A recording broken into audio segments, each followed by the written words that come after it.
सोते जागते खेलते हंसते बात करते, हर समय इनकी जिह्वा पे नाम चलता रहता। अगर ये कुछ बोलते तो पहले नाम बोलते फिर चर्चा करते। देखो प्रायः सत्संग में कहा है कि अगर आप नाम जापक उपासक हो तो चिंता मत करो, पर आपको जब बात करनी तो पहले धीरे से बोलो राधा, फिर बात करो, बीच में फिर बोलो राधा, फिर जब बात का विश्राम करो राधा। अगर इतनी सावधानी रखोगे तो पूरी बात जो आपने की वो भजन हो जाएगा आपका। कोई कार्य प्रारंभ कर रहे हैं राधा, कार्य के बीच में बोल लो राधा राधा, कार्य के समापन में बोलो राधा, और वो कार्य समर्पित, वो भगवत प्राप्ति करा देगा। आप बात को पकड़िए। वो किसी बात को बोलने के पहले नाम बोलते थे। वो भगवत नाम के बिना तो बोल ही नहीं सकते थे, पहले बोलते थे राधा। ये भक्ति की पहचान है। विभीषण जी जब उठे तो राम राम राम, हनुमान जी ने राम नाम ते सुमिरन कीन्हा, हृदय हरसि कपि सज्जन चीन्हा, ये सन हठ करिहो पहचानी, साधु ते होए लका। ये संत है क्योंकि सो के एकदम उठते हुए बोला राम राम, ये भक्त का लक्षण है। ऐसा सबको करना चाहिए। नींद खुले तो पहले भगवान नाम उच्चारण करते हुए ही पृथ्वी को प्रणाम करके पैर रखना चाहिए। अद्भुत नाम निष्ठा थी कालिदास जी की। बिना नाम के वो बात ही नहीं करते थे, पहले नाम उच्चारण। और ये नाम उच्चारण, नाम में प्रीति कहां से प्राप्त हुई, बहुत सूक्ष्म बात है। इनकी भक्तों में बहुत बड़ी प्रीति थी, इसी से इनको नाम में इतनी प्रीति हुई।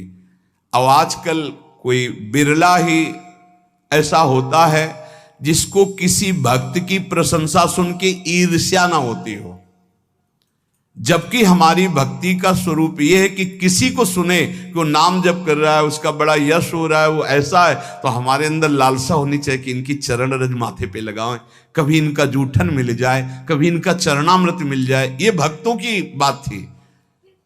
हमारे अंदर क्या होता है, अहम प्रधान होता है, तो लगता है क्या है, इतना हुआ, क्या हुआ, वो उससे मात्सर्य और ईर्ष्या प्रकट हो जाती है। ये भगवत विरोधी वार्ता है।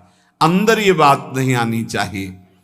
जहां वो सुनते कि अमुक जगह भक्त बहुत नाम जापक हैं, तो बहुत धनी थे, पर साधारण वेश में छुप करके जाते कि बिल्कुल ऐसे दीन गरीब बन करके, और उनकी सेवा करते। भक्तों को अच्छे अच्छे पदार्थ खिलाने में उन्हें परमानंद का अनुभव प्राप्त होता। और ऐसा सिद्धांत भी है कि जैसे गर्भवती मां को भोजन पवाओ तो बच्चे को अपने आप पहुंच जाता है, ऐसे हृदय में हृदयस्थ विराजमान भक्तों के प्रभु हैं, तो भक्तों को पवाओ तो प्रभु का अपने आप भोग लग जाता है। भक्तों के मुख से प्रभु बहुत आनंद पूर्वक पाते हैं। भक्तों को जब श्रद्धा पूर्वक सुस्वाद प्रसाद पवाया जाता है तो उसके स्वाद का अनुभव स्वयं भगवान श्री कृष्ण करते हैं।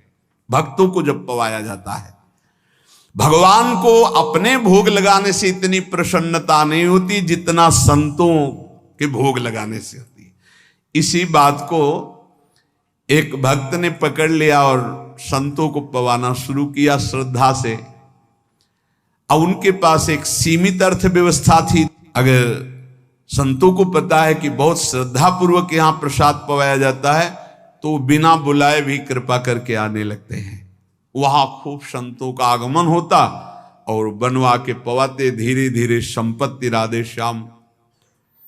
अष्ट धातु के ठाकुर जी थे, तो ठाकुर जी की जितनी सेवा पात्र थे स्वर्ण चांदी के जो थे सब बेचकर संत को पवा दिया। ठाकुर जी से कहा कल अगर संत आए व्यवस्था नहीं हुई तो सरकार आपको बाजार में ले जाएंगे हम, वो आपको बेच देंगे, क्योंकि संत भूखे नहीं जाएंगे, वापस ही रह गए वो हमारी संपत्ति। भगवान ने कहा कि हमारे संबंध से तो संतों को, बस आप संतों के पाने से प्रसन्न होते हैं ये मैंने सुना है, आप अपने भोग लगाने से उतना प्रसन्न नहीं होते। तो अब कल संत आएंगे, अगर उनके भोग की व्यवस्था नहीं हुई तो तैयार रहना, हम आपको बाजार में बेच देंगे। भगवान हंस दिए और कहा जो संतों की सेवा करता है उसके यहाँ ऐश्वर्य की कमी नहीं रहती। और जरा सा उनका कृपा कटाक्ष, कुल परंपरागत लक्ष्मी जी उनकी सेवा में उपस्थित हो गई। तो जो श्रद्धा पूर्वक भक्तों को सुस्वादु पदार्थ प्रसाद पवाते हैं, भगवान भक्तों की जिह्वा से पान करते हैं। भगवान को स्वयं भोग लगाने से इतनी प्रसन्नता नहीं होती जितना संत और भक्तों को पवाने से होती है। भक्तों को खिलाकर और उनका किसी भी तरह से उच्छिष्ट पाना, ये इनका स्वभाव था कालिदास जी का, इसीलिए इनके निरंतर नाम चलता था। अब जैसे कोई भक्त उच्छिष्ट देने के लिए तैयार नहीं होते, वो तो बड़े कृपा करते हैं तब उच्छिष्ट देते हैं, तो वो सावधानी रखते थे। कहीं भी तो पात्र धो के फेंकेंगे, वहां से जल ले लेना, अगर चूक हो गई तो पात्र में से हाथ करके बस कर लेना, वो अपने पात्र लेके गए चाट लेना, उच्छिष्ट का भाव। निरंतर नाम जापक भक्त चरणामृत भक्त पद धूलि तो लगाते ही और उच्छिष्ट पाने के लिए भक्त सेवा करते। इनका और बड़े बड़े महापुरुषों का कथन है कि योग से, यज्ञ से, तप से, पाठ से, अध्ययन से और साधनाभ्यास से प्रेम प्रकट नहीं होता। वो प्रेम प्रकट होता ही है भक्त चरण रज, भक्त चरणामृत, भक्त उच्छिष्ट से। अब इनको पता चला कि एक झा नाम के चतुर्वर्ण के भक्त हैं जो एकांत में रहते हो, खूब नाम जप करते हैं। पति पत्नी दोनों नाम कीर्तन करते हैं और गांव में सेवा करके एक एक रोटी जो मिलती उससे अपना, अब इनको लालच लगा। ये प्रभु से प्रार्थना की कि ऐसे भक्त का उच्छिष्ट प्रभु कैसे मिले, हमें उपाय बताओ, क्योंकि हम जाएंगे तो वो तत्काल सम्मान प्रदर्शित करेंगे और सम्मान प्रदर्शित करेंगे तो उच्छिष्ट नहीं मिल पाएगा उनका। भगवान से प्रार्थना की, तत्काल युक्ति आई साधारण वेश में, और उस समय आम का समय था तो बड़े बड़े आम लेकर के घर गए। प्रतिष्ठित कुलोद्भूत कालिदास को देखकर अपनी टूटी फूटी झोपड़ी में वो दंपत्ति तो आश्चर्यचकित हो गए, हाथ जोड़कर कांपते हुए कि भगवान आपके लायक हमारे घर में बैठने योग्य जगह भी नहीं है। हाथ जोड़कर अभ्यर्थना करने लगे। उनका नहीं नहीं, इसकी जरूरत नहीं है, हम तो बस आपसे ऐसे मिलने बात करने आए हैं। एक फटा सा बोरा पड़ा था, उसी में कालिदास जो महान भागवत वो बैठ गए। वो हाथ जोड़े, प्रभु आप यहाँ, ये स्थान आपके बैठने लायक भी नहीं। और झा भक्त उनको कहते थे आपने बड़ी कृपा की, आप यहाँ आए, लेकिन ये आपके योग्य नहीं, आप इतने महान, मैं इतना नीच। आप जैसे श्रेष्ठ पुरुष, हम जैसे नीचों के यहाँ आएंगे तो आपका उपहास होगा। प्रभु आपको पता नहीं मैं नीच हूं, धनहीन हूं, प्रभु आपको यहां बैठना ठीक नहीं, कोई देख लेगा तो आपकी निंदा करेगा।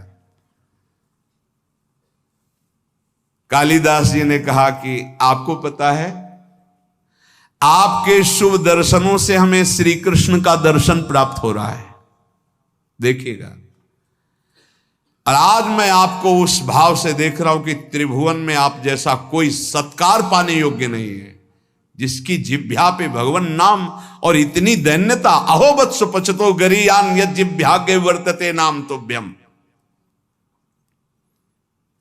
यदि आप हमारा कुछ भी सम्मान करना चाहते हैं तो अब आप हाथ जोड़ना बंद कर दें, हमारे सामने हाथ मत जोड़े।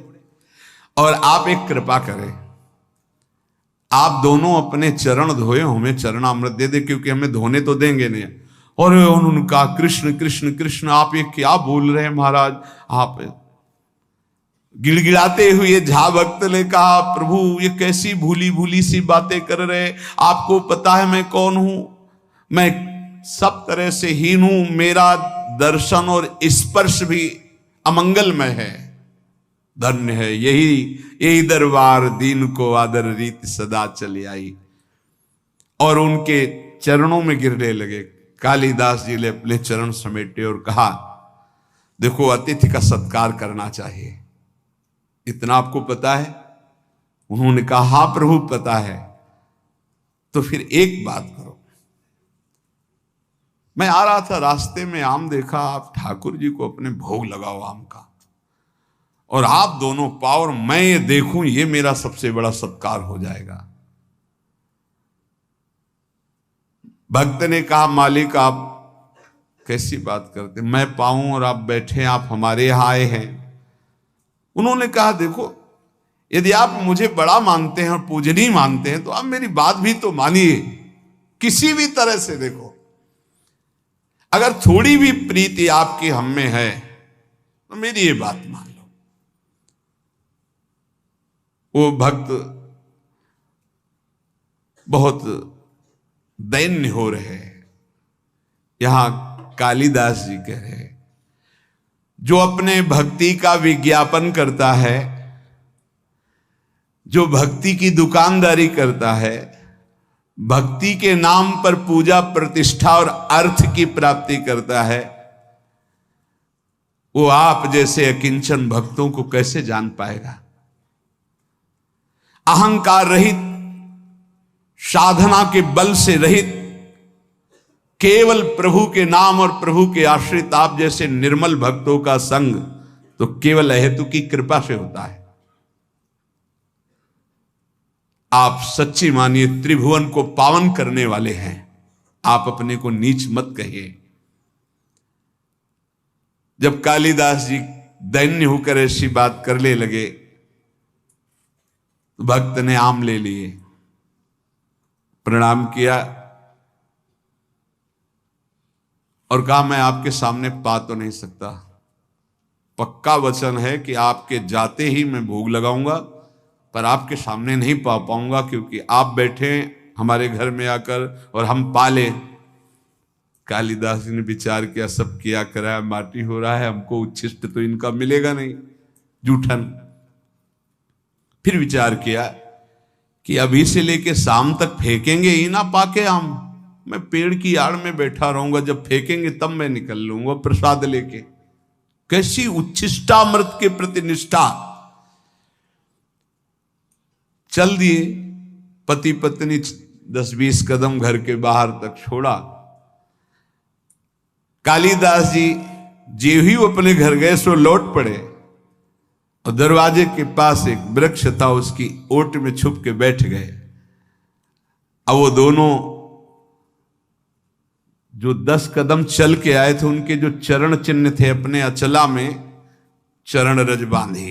ये है कीमती अमोघ वस्तु, कोई भाग्यशाली ही इस अमोघ वस्तु का सेवन कर पाता है। चरण रज बांधे, एक चीज तो मिली, भक्तों की चरण रज। संपूर्ण धूल उठाकर फिर अपने शरीर पे लगाई।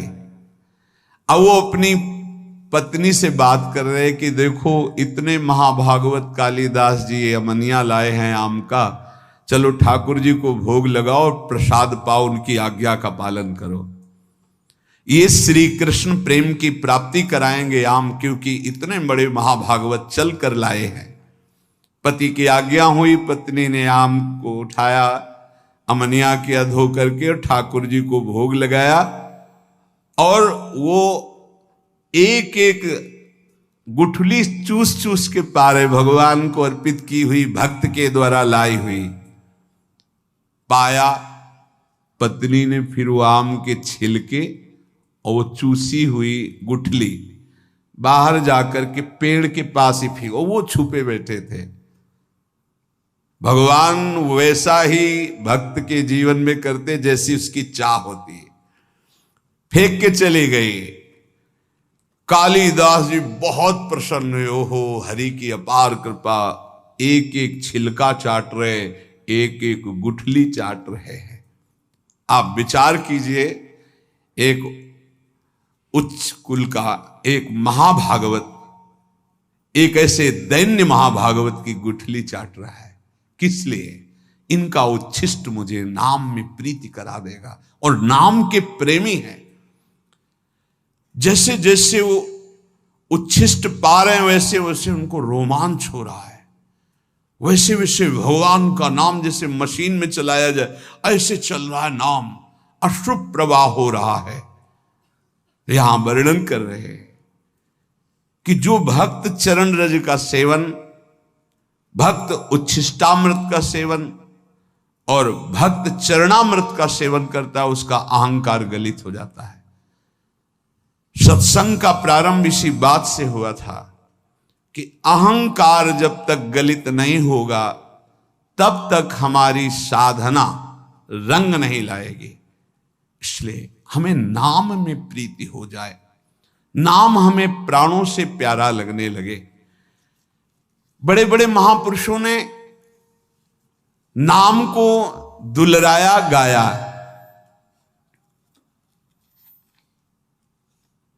कह रहे हैं कि मर जावेगा मूर्खा क्यों न भजे भगवान, ये झूठी संपत्ति माया जगत की, इसका मत करना अभिमान। यहां से जब जीव जाता है तो साथ कुछ नहीं ले जाता, पाप कर्म और पुण्य कर्म ले जाता है। पाप और पुण्य कर्म, पाप अधिक हुए नरक भोगो, पुण्य कर्म स्वर्ग भोगो, फिर मृत्यु लोक में आओ। मत करना अभिमान, वेद शास्त्र यूं कहवे, तज ममता भज नाम, तो अमर होए रहे। अगर नाम चल रहा है सच्ची मानिए तो वैसे ही आप अविनाशी हैं, आप मृत्यु से बच जाएंगे। आपको ऐसा ज्ञान हो जाएगा कि शरीर छूटेगा ऐसे जैसे सांप की केचुल, कोई कष्ट नहीं। जो जन्मत मरत दुसाह दुख हुई, नाम जापक को नहीं होता कष्ट, वैसे शरीर छोड़ता है जैसे सांप अपनी केचुल पुरानी छोड़ देता है, जैसे कोई पुराना वस्त्र उतार के फेंक देता है, जैसे गजराज के गले से फूलों की माला गिर जाए उसे पता न चले, ऐसे भक्तों का शरीर छूटता है। यदि नाम जब चल रहा है तो भारी दुख से बच जाओगे और अगला जन्म नहीं होगा। तज ममता भज नाम, नाम तो अमर रहवे, कहत दीन दरवेश फिर अवसर कब आवे, भजिया नहीं भगवान अरे मूर्ख मर जावे। कभी किसी भी क्षण शरीर तुम्हारा छूट सकता है। ताकू मनवा धिक है साहेब सुमरिया नाही, अलग पुरुष नहीं ओ लख्यो पड़े मोह के माही। पड़े मोह के माई समझ ले मनुआ मेरा, पड़िया पुतला जान होएगा सूना डेरा। कहत दीन दरवेश ज्ञान लगी ना धाकू, साहेब सुमरा नाई धिक है मनवा ताकू। यदि साहब श्री हरि का नाम जप नहीं किया, प्रभु का नाम जप नहीं किया, तो ये तेरा शरीर, तेरा सब साम्राज्य यहीं पड़ा रहेगा, कोई तेरे साथ नहीं जाएगा। अगर नाम जप कर लेगा तो शुद्ध ज्ञान हो जाएगा, शरीर राग छूट जाएगा, शरीर संबंधियों का मोह छूट जाएगा।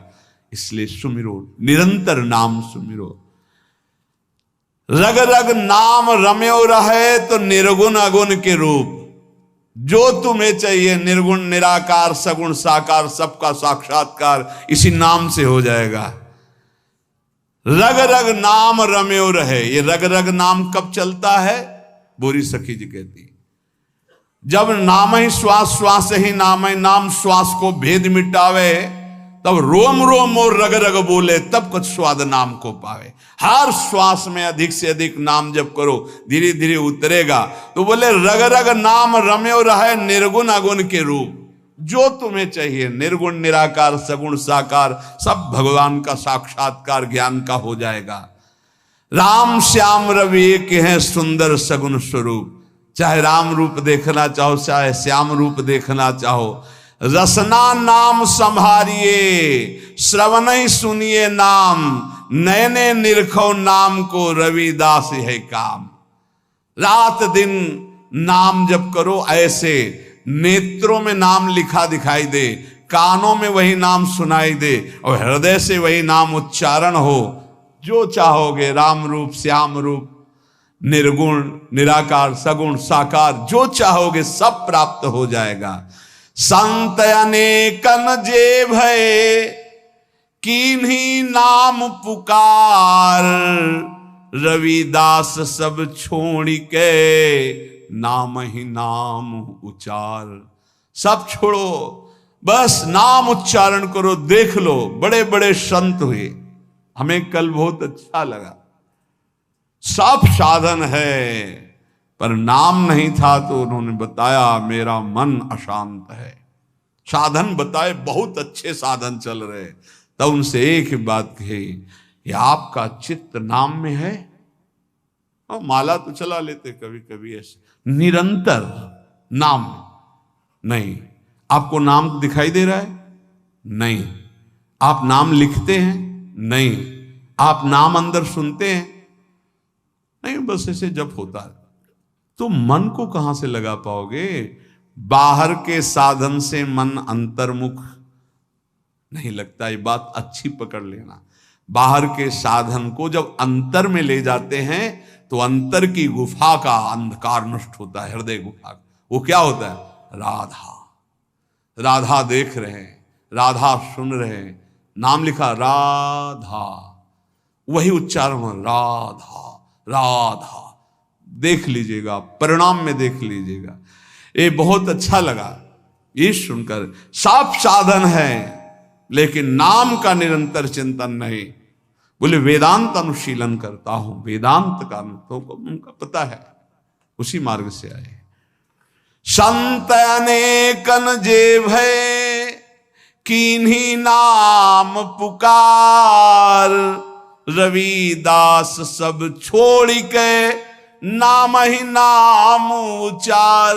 राधा राधा राधा। अगर नाम नहीं है तो ये बहुत अनुभव की बात है, बहुत अनुभव की बात। जीवन का अधूरापन नहीं पूरा होता, साधना अधूरी ही बनी रहती, क्योंकि मन का विश्राम तभी होगा जब बार बार उसी में सुनो, उसी को देखो, उसी को चलाओ। फिर प्रश्न होता है कि हम ज्यादा देर इसमें टिक नहीं पाते। तो आप इतना समझ लीजिए कि एक बार आप ऐसे लिखे राधा, यही शरणागत मंत्र, निज मंत्र, जो मंत्र गुरु मंत्र मिला है, एक बार लिखे, 1000 बार का फल है उसका। यदि आप एक माला कर लिए तो सहस्त्र मालाओं के बराबर हो गया। ऐसे लिख के राधा। थोड़ा सा लोभ बढ़ाओ, थोड़ी सी एकाग्रता करो, थोड़ा मन को रोकने की चेष्टा करो। अगर 2 मिनट रोकना सीख गए तो अनेकों जन्मों का बिगड़ेल मन आपके अधीन होने लगा। 2 मिनट अधीन हुआ, चिंता मत करो कि हमसे तो अगर ऐसे करते हैं तो बहुत कम भजन होता है। वो कम भजन बहुत बड़ा लाभ देने वाला है। आप मान लीजिए, जो आप लिख रहे हैं वही आप देख रहे हैं, वही आप सुन रहे हैं, वही आप उच्चारण कर रहे हैं, बाजी जीत जाएंगे। संत अनेकन जे भय, जितने बड़े बड़े महापुरुष हुए सब नाम प्रेमी हुए, नाम का सबने रसास्वादन किया।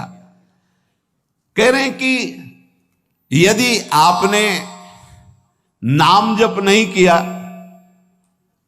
तो आप चाहे जो शरीर से साधन कर ले, चाहे जो और साधन कर ले, उतनी उन्नति प्राप्त होने वाली नहीं। जब नाम के अंदर रूप प्रकाशित हो जाता है तो सर्वस्व त्याग हो जाता है। जो त्याग वैराग्य के लिए लोग प्रयासरत रहते, पूरा प्रयास नहीं हो पाता। तो कह रहे हैं मेरे भाव में ज्ञान और वैराग्य, ज्ञानेश्वर जी महाराज का बात, बहुत बड़े महापुरुष हुए हैं, इनसे बड़ा तो ज्ञान और वैरागी और योगी ज्ञानेश्वर जी। इन्हीं के सामने तो गए थे वो 1400 वर्ष के चांगदेव जी, ज्ञानदेव जी के सामने तो गए थे। वो अपना तप दिखाने कि मैं 1400 वर्ष का हूं, सिंह को वश में करके सांप की चाबुक ली। तो चबूतरे पे बैठे थे तो जड़ चबूतरे से कहा चलो चल। क्यों? चैतन्य घन परमात्मा बुद्धि संकल्प किया, वैसे हो गया। ऐसे महापुरुष कह रहे हैं जो भी ज्ञान है, जो भी वैराग्य है, विठोबा की कृपा है, विठल भगवान की जो कृपा है, वो नाम से जागृत होती है। बड़े बड़े महापुरुषों के नाम, जितना उपासक नाम जपेगा उतना ही उसको भगवत साक्षात्कार के नजदीक एक एक नाम ले जा रहा है। अपने आराध्य का साक्षात्कार सब में होने लगेगा जिस समय आपका निरंतर नाम चलने लगेगा। नाम के बिना क्षण भर भी जो चैन से ना रह पावे तो समझ लेना प्रेम की पराकाष्ठा प्रकट होने वाली है। जो प्रभु का भजन करते हैं उनको किसी और की तरफ देखने की जरूरत नहीं कि कौन सा क्या साधन संसार में कर रहे हैं, हमको सिर्फ नाम पकड़ना है। संसार की समस्त कठिनाइयां, ये बड़े महापुरुषों के वचन हैं, समस्त विपत्तियां, समस्त दुखों का नाश करने में समर्थ है नाम। अगाध ज्ञान वैभव का समुद्र है नाम। अपार दुर्गम गति प्रदान करने वाला है नाम। बस ग्रहण करने योग्य है तो एक नाम। तत् गहन को नाम है, भज लीजय सोई। लीला सिंधु अगाध है, गति लखे न कोई। नाम अगाध लीलाओं में प्रवेश करा देने वाला तत्व का गहन रूप नाम है। अगर नाम जप हो रहा है तो तुम्हें और फिर कोई साधन की जरूरत नहीं है। ऐसा नाम अपनी जीभ पर रख लो, तुम सबसे बड़े दानी माने जाओगे और जरा मृत्यु पर विजय प्राप्त कर लोगे। कंचन मेरु सुमेरु है गज दीजय दाना। कोटि गऊ जो दान दे नहीं नाम समाना।